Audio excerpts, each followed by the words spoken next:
Welcome to Purpose. I'm your host, Corie Clark. I'm just a normal girl who decided to go for it. I created a thriving business from the ground up without sacrificing my sanity, and I believe that you can do the same. You were created on purpose, for a purpose, and I fully believe you can turn that purpose into profit. Each week, I'm going to bring you practical advice to help you live your life and grow your business on purpose. Hey friends, welcome to a bonus episode of Purpose. I am your host, Corie Clark, and I am so thankful that you have tuned in today and are listening. And if you have not yet, could you do me a huge favor and subscribe to the show and leave a review? I love seeing what you guys have to say about the show. It's so encouraging to me to know that there are so many of you that are being helped along the way. And it really just helps me to know what you guys love and what to keep sharing with you guys. So I would greatly appreciate it. I actually took last week off of the bonus episode, at least, because I was in Franklin visiting my family. My parents and my sister moved to Franklin in December, and they opened up a shop on Main Street. It is adorable. It's called Sage Sleep Franklin. So if you're ever in the area, stop by and let them know that you found out about them from me. Anyways, I wanted to share with you guys real quick, and just remember, these Friday bonus episodes are just quick little tips that can help you live your life more purposefully or grow your business more purposefully. And I truly believe that our life and business is so intertwined, and I'm very passionate about that and about helping people find work-life balance, because I do believe it can be achieved, and just helping the overwhelmed entrepreneur that is trying to build her business but has a lot on her plate. So anyways, this week I wanted to share with you guys a little bit about clutter and how to fight it. So the biggest thing that I want you guys to get from this is that physical clutter equals mental clutter. And when we have physical clutter in our homes or in our workspace, it takes up space in our mind, and we cannot run our businesses as well. We cannot be good spouses or partners or parents or friends. It really does take a lot out of our life, and not just the space in our homes. And it's something that I have struggled with, and it's something that I learned to tackle. And I know I have shared in a previous episode about how you can do anything for 15 minutes. And that's exactly how I got rid of the clutter in our home. So I know that everybody's kind of jumping on the Marie Kondo bandwagon, and I think that's awesome, because I totally agree people need to get rid of the clutter. But the biggest problem I have with her method, and I have read the book and I did try it, it's definitely amazing and great and helps you get rid of some clutter really fast, but it's almost like a crash diet where, you choose this crash diet and it helps you, lose 20 pounds really fast, but then what always happens? The 20 pounds comes back. And I also don't like the fact that you have to spend so much time going through her process. You have to empty an entire closet, like every single thing. And for me, I just don't have time to do that. I have kids, I have my business, I'm involved at church, I have so much going on. So it just is not feasible for me to spend hours on end decluttering my closet or, another part of the house. And I definitely don't want to sit there and talk to my clothes all day. I'd rather talk to friends or to customers or to you guys. So anyways, that's my little rant on that whole thing. But if it works for you, awesome. I love it. You have to do what works for you. So what I wanted to do today is share with you my top 10 tips to help you declutter. And I also have coming up this Sunday, I have a new round of my 6-week declutter challenge starting. So if you hear these tips and you're like, yes, this is awesome, but I need to go through this with some other people, then you can find out more information about that in my show notes. But I just want to share these 10 tips with you because they're easy to apply and they're going to help you get rid of that clutter so that you can free up that space in your mind and in your home and in your business. So the first tip is to give yourself grace. And this is the most important thing that you can do. Otherwise, you're going to spend half your day beating yourself up for things that you've held on to for too long, or purchases that you never should have made, or not being the perfect mom or the perfect wife that you set out to be. And as you're staring at those boxes of photos and that should be in photo albums, you're just going to be beating yourself up. And that is not okay. You need to give yourself grace and you can only move forward from here. So just forget about the past, clean slate, you're starting over, give yourself some grace. The second tip is to make a master task list. Now, if you have a purposeful planner, then you know that these are in your planner. There's a new one every month. But what you need to do is make a list of all the things that need to be done around your home and in your office. So don't make this list mentally or you're never going to be able to check anything off it. And we all like to check things off our lists, right? So you're going to make a list of the things to work on in each area of your house. So I have this broken down in the planner by room. So if you make your own list, just kind of make a list of each room or each area of your house and just start going through and write down all of the things that need to be done in that area. Because knowing what needs to be done and acknowledging it is honestly, it's half the battle. Tip number 3 is to work in 15-minute increments. So like I have said on the podcast before, 15 minutes is just so doable. And I know that the actual job is probably going to take hours longer, but how do you eat an elephant? One bite at a time. So even if you want to dedicate an entire hour to a certain area of your house or spend an hour working in your office, that is totally fine. But use a timer and break up that hour, or just find some time. Like you could set an hour aside, but you could do 15 minutes first thing in the morning, and then you could do 15 minutes after lunch, and you can do 15 minutes a little bit later, so that it's not so daunting and overwhelming. And honestly, like when you set a timer and you're kind of working to beat that timer, it helps you make quicker decisions. You're not sitting there staring at your stuff.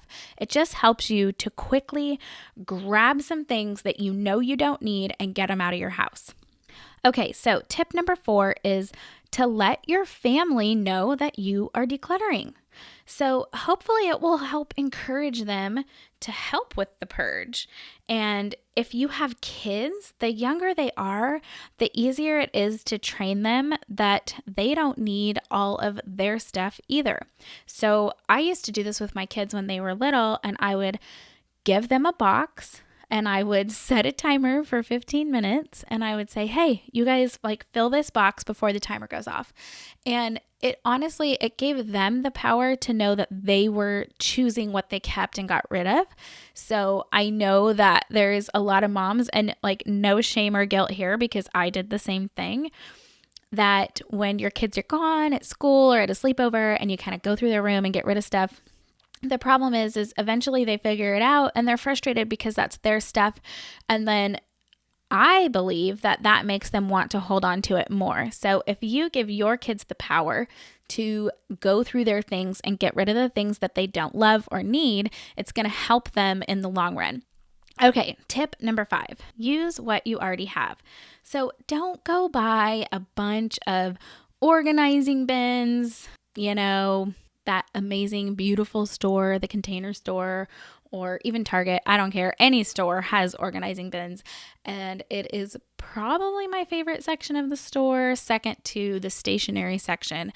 And I can buy organizing bins every time I go into Target. But I'm guessing that you have plenty of organizing bins already. So put all of those things in one spot. So if you're going to go for a major decluttering overhaul, or if you're going to join the 6-week declutter challenge, this is one of the things that I tell my students to do is have a certain area in your garage or in a closet where you've got all of your organizing bins, and they're all different shapes and sizes. I know because I have them too.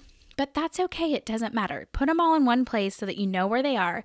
Utility totes, mason jars, all of those things. Put them in one area so that when you find a drawer or a cabinet that needs some help, you know right where to find those things that will help you organize. And you have to remember too that decluttering your home does not mean reorganizing your home and shuffling stuff around. If you really want to see some progress and you do want to organize your home, it's going to be a lot easier if you get rid of stuff. Okay, tip number 6 is to have a designated area for your giveaway items. So be sure that each family member always knows where this is so that they can help fill it.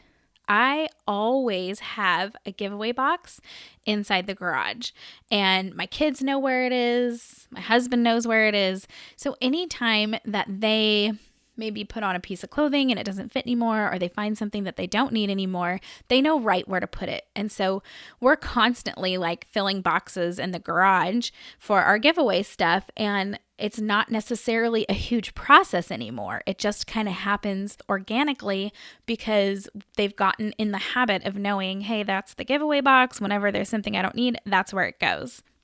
Tip number 7 is 2 per day. So place at least 2 items in your giveaway box every day while you're going through this process. So let's say you have a crazy day, you're up early, out the door to work or to play dates or whatever it may be, and you just don't even have those 15 minutes. Find 2 things before you go to bed to put in that giveaway box that's in the garage.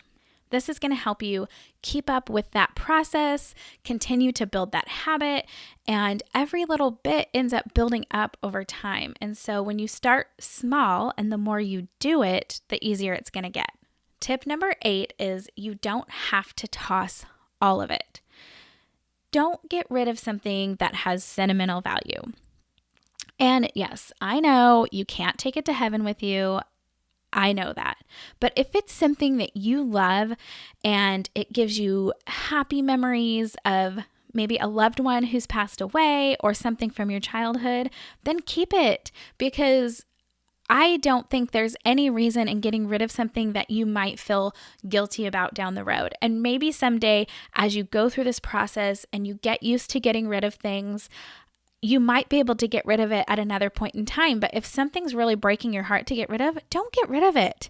Like, you don't have to talk to those items and thank them for what they've done for you and send them out the door if you don't want to. It's your stuff. So I would never, ever, ever tell any of my students or tell any of you to get rid of something if you truly don't want to get rid of it. Keep it, hang on to it, find an appropriate place for it to store it, and then maybe down the road you can get rid of it. Tip number 9 is to take 5. So spend 5 minutes at the end of each day to clear any piles that might have crept up on your surfaces or on the floor, counters, tables, dressers, etc. Just spend 5 minutes and make it a habit, make it part of your nightly routine.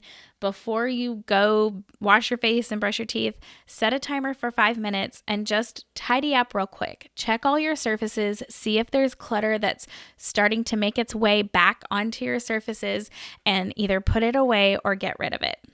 And the last tip is to get it out. So plan a day to list and sell your items, or to have a yard sale, or to drop them off at a donation center. Or you can even schedule a pickup. There's so many donation centers that will actually come pick up your stuff. So if you are going to start this process, and this is another thing that I tell my students to do, is choose a day right now. Choose a day, maybe in a week, maybe in 2 weeks. Choose a day that you are going to get these things out of your house. So that box that you put in the garage to always be putting your stuff in and that the one that your kids know about, have a day that you're going to get it out of the garage. Don't go load up your trunk and drive around for a month with that stuff in your trunk. I want you guys, like right now, if you're going to go through with this, set a date on your calendar for a garage sale or for a pickup or for a drop off. And don't put yourself through the hassle of having a garage sale if you don't have the time or energy, because most of the time they're not worth the money. So if you do think you have a lot of valuable things and you can make money off a garage sale, awesome, but schedule it now so that that stuff does not just sit in your garage for the next 6 months or a year or until you move again, because that's just defeating the purpose. The purpose of decluttering is getting that stuff out of your space, out of your home, so that you can free up that space in your mind and you can live more purposefully and you can focus on your family and on your business and on your friendships and the things that really matter to you. So I hope these tips help you. And if you want more information on my declutter challenge, you can go to the show notes. You can go to corieclark.com/16, or you can go to corieclark.com/declutter challenge.